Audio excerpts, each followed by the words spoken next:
Voilà,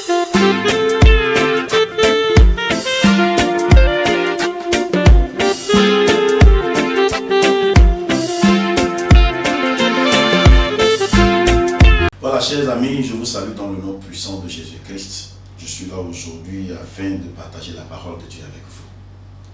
Ce que je vais partager avec vous a pour thème la puissance du sang. Quand je dis le sang, je ne spécifie pas tout de suite le sang de Jésus-Christ, mais le sang en général, le sang dans toutes ses formes. Je vais vous présenter un texte qui parle du sang d'un homme et puis finir avec le sang de Jésus-Christ. Alors, quand je vous ai dit que je vais vous présenter un texte, il s'agit de deux personnes qui sont les premières personnes à trouver la naissance sur la planète Terre. Quand Dieu a créé les êtres humains, il avait créé Adam et Ève, mais Adam n'était pas né d'une femme, Ève non plus également. Mais après, les deux ont engendré des enfants. Et ces enfants s'appellent Caïn et Abel. La Bible dit à un moment donné, les deux ont voulu présenter une offrande à Dieu. Ils se sont présentés devant Dieu.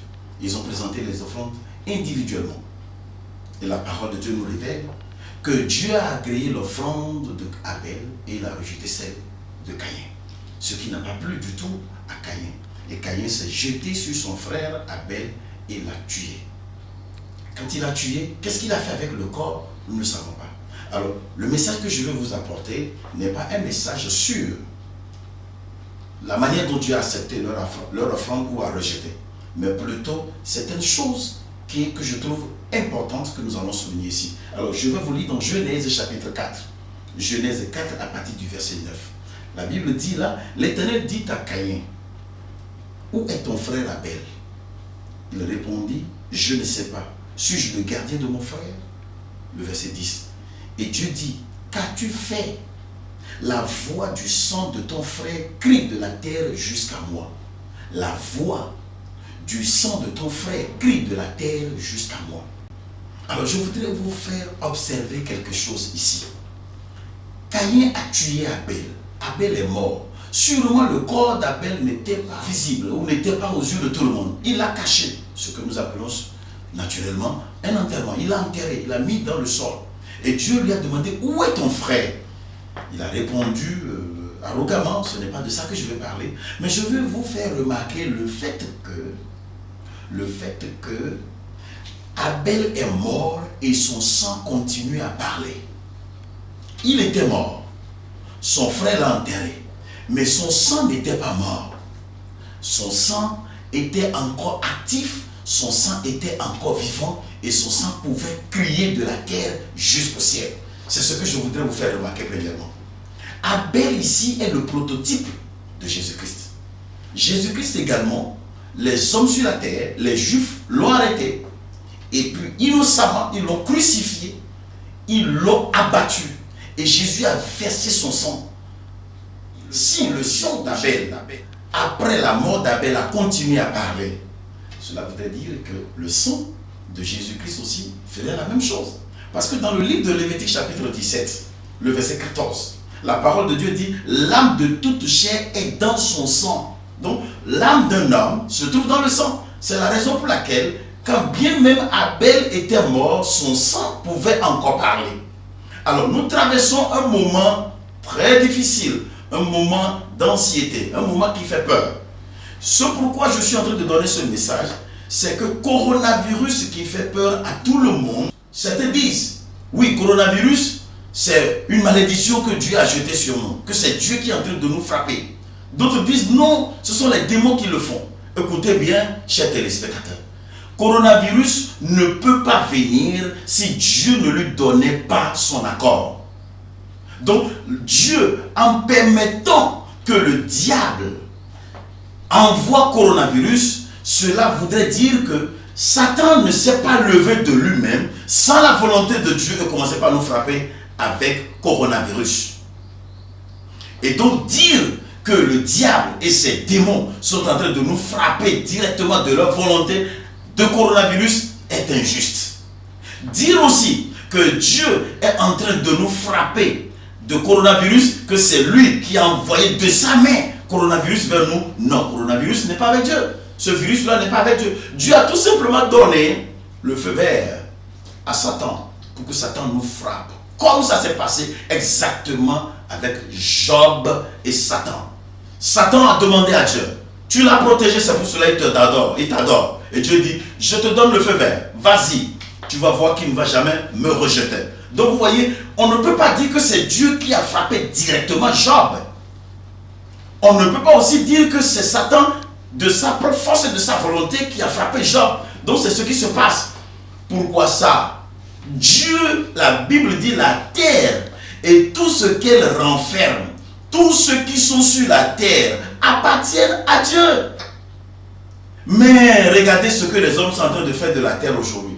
Même l'homme et la femme que Dieu a créés, les hommes se sont levés pour dire la femme peut se marier à la femme et que l'homme va se marier à l'homme. Le propriétaire de ces deux personnes-là peut facilement se fâcher.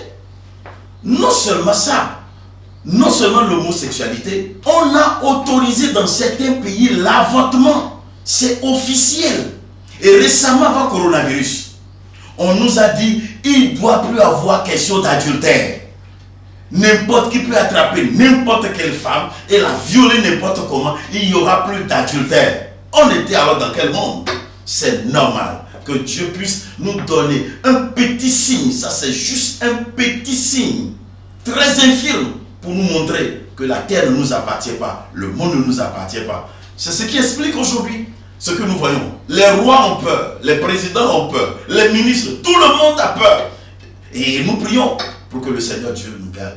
Je vais prier pour toi et libérer le sang de Jésus sur toi.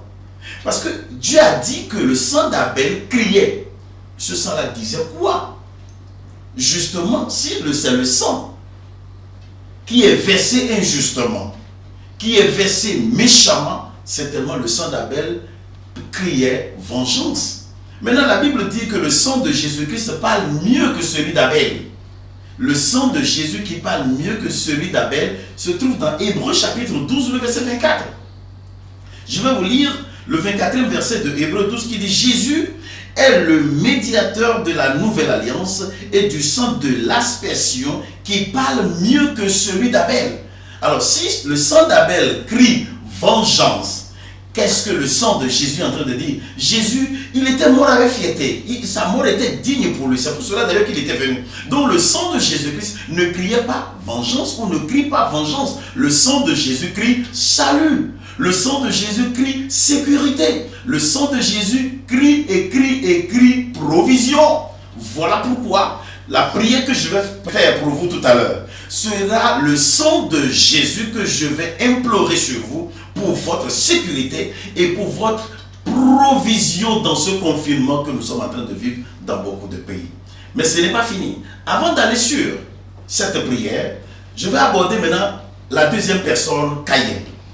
Caïn, quand Dieu l'a interrogé et lui a signifié que le sang de son frère est en train de crier de la terre jusqu'à lui, finalement Dieu l'a maudit. Dieu a maudit Caïn. Et Caïn a dit, Dieu, la malédiction que tu as placée sur moi est trop, je ne pourrai pas supporter. Les gens vont me trouver et me tuer. Il a dit, les gens me trouveront et me tueront. Et Dieu va déclarer ceci sur Caïn, au verset 15 du chapitre 4 de Genèse. L'Éternel lui dit, si quelqu'un tuait Caïn, Caïn serait vengé 7 fois. Et l'Éternel mit un signe sur Caïn pour que quiconque le trouverait ne le tuât point. Dieu a mis un signe sur Caïn pour que quiconque le trouvera ne puisse point le tuer. Ça veut dire quoi? Dieu a mis quelque chose sur Caïn qui allait combattre la mort, qui allait contrecarrer la mort, qui allait repousser la mort. Tout le monde a peur de la mort en ce moment. On a peur de la contagion de coronavirus. Le résultat final de coronavirus, c'est la mort. Voilà pourquoi la deuxième prière que je vais faire pour toi, c'est de mettre un signe de Dieu sur toi. Un signe de Dieu sur ton mari, un signe de Dieu sur tes enfants, sur ta maison et tout ce qui vous appartient. Coronavirus passera et ce signe sur vous va vous garder en sorte que coronavirus ne vous emportera jamais. Gloire à Dieu. Gloire à Dieu. Et c'est pour cela, je vais vous demander de vous apprêter pour que nous passions à la prière. Le Dieu que nous servons est un Dieu miséricordieux. Toi qui me suis, le sang de Jésus-Christ va continuer à crier 24 sur 24 sur toi.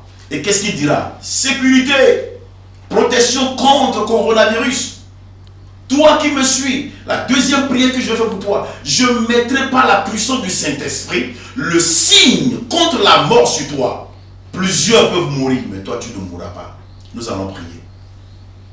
Père, dans le nom puissant de Jésus-Christ, dans le nom qui est au-dessus de tout nom, Jésus-Christ de Nazareth, je viens déclarer sur ton fils, ta fille, ton enfant qui me suit maintenant, qu'au nom de Jésus-Christ de Nazareth, que le sang précieux de Golgotha, que le sang de Jésus-Christ continue à crier 24 sur 24 sur sa vie. Et le son de ce cri, c'est protection, c'est sécurité, au nom puissant de Jésus-Christ. Ce qui va emporter les gens ne t'emportera pas dans le nom puissant de Jésus-Christ.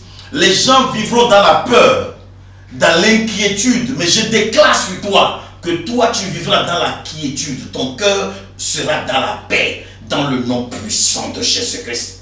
Père, maintenant comme tu as fait à Caïn, je mets maintenant le signe qui va combattre la mort sur ton front. Je mets ce signe sur ton mari. Je mets ce signe sur ta femme et sur tes enfants. Dans le nom puissant de Jésus-Christ. Plusieurs peuvent mourir, mais toi qui m'écoutes, toi qui connais Jésus, toi qui lui as donné ta vie, tu ne mourras pas. On traversera la vallée de l'ombre de la mort. On traversera la vallée de la mort de coronavirus et nous sortirons tous plus. Et nous sortirons tous vivants, victorieux dans le nom puissant de Jésus-Christ. Que le Seigneur Dieu vous bénisse et qu'il vous garde. À très très bientôt. Bye bye. Je suis sous le roc est plus haut que moi. Jéhovah me cache sous le roc.